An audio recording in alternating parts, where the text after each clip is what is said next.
Do you struggle to get a good night's sleep? You reach for coffee after coffee, but you still feel like you could fall asleep at your desk. I get it. After a long day at work, it's hard to wind down and get a good night's rest. But don't worry, I've got you covered. I'm gonna give you 5 cutting-edge sleep hacks that are gonna help you get a good night's sleep and wake up feeling fresh and energized. The first hack is restricting blue light. Blue light comes off your phone, your TV, your laptop, even some spotlights can give off blue light. What blue light does is it interferes with your body's natural production of melatonin, which can affect your sleep length and quality. So one thing you can do is stop using devices in the period of like an hour before you sleep. You can stop earlier if you want to, but I suggest at least an hour before you sleep, stop using devices. But if you can't, you can use the blue light filters on your laptop, you can use blue light filters on your phone, like go into night mode or dark mode, whatever it's called,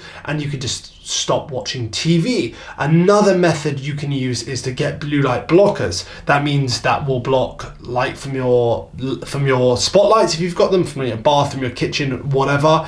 And it can also block lights from your devices, so it'll filter more of that blue light, giving you less of that blue light and making it less likely to interfere with your melatonin. You can wear these glasses a few hours before bed. You can filter out the blue light from your spotlights, from your phone, from your other devices. This will help if you're extra sensitive, and a lot of people swear by blue light blocking glasses for the evening. And the next one is meditation. Meditation's been shown to help people relax, but help people calm down and reduce depression, overall improve mental health. But you might not have known that meditation can actually help with sleep. It can help you fall asleep faster and stay asleep. It does this by putting you into a relaxed state, helping you focus on the moment, the present moment, and just helping you offload your thoughts and just relax, reduce your heart rate, just focus on the breath and the present moment. Honestly, it helps me a ton. I do like a form of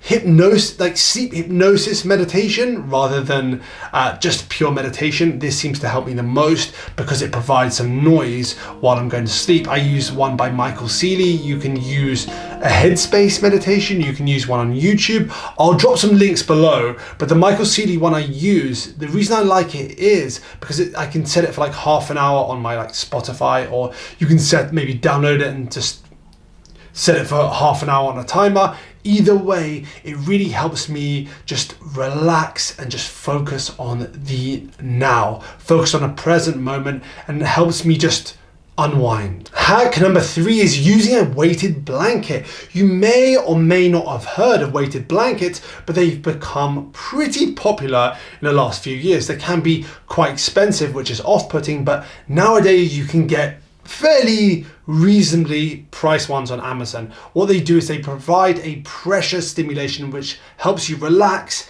and just reduce overall stress on the body. This can help you fall asleep faster and stay asleep. The only issue I find with weighted blankets is they can get quite warm, so make sure your room is really cold. And in the summer, you may not be using a weighted blanket, but in the winter and now, and if you don't really get that affected by the heat, it's a good shout. You can get them in all different weights. They're filled with like plastic or like glass, but they're very comfortable, don't worry. And there has been some research supporting the use of weighted blankets, so I suggest if you're on the fence, just at least try it, see if it works for you. This one's not talked about often, but a circadian rhythm lamp may be able to help you because it mimics the pattern of sunlight, so it gets bright in the morning and dims down for the evening. This lamp can help regulate your body's internal clock by helping you wake up in the morning and helping you fall asleep faster at nighttime. So I haven't personally used one of these, but I've heard great things about them. They're pretty inexpensive. You can pick them up off Amazon. I've dropped a few links below if you want to check them out, but they're worth a try. Again, if you struggle to wake up in the morning, say you've got like blackout blinds, like solid blackout blinds, they could be a really good shout. The 5th and final one is using supplements. I'm not talking about melatonin, which is not legal everywhere and can have some negative side effects if you consistently use it, and it can have some really bad long-term side effects if you use it like every day. It's okay once in a while, it's not going to harm you once in a while, but to take in the long term, I do not recommend melatonin. Instead, there are some safe and effective supplements you can use with no known side effects.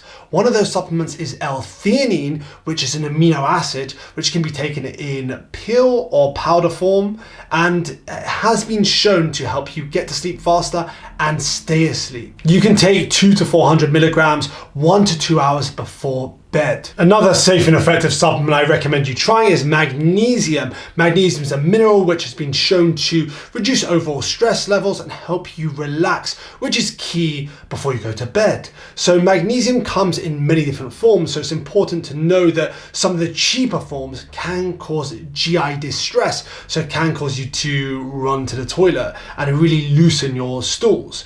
So I recommend using magnesium biglycinate, which doesn't do that and is more absorbable, so it's going to be more effective as well. It's slightly more expensive, but it's a fair bit better from what I know anyway.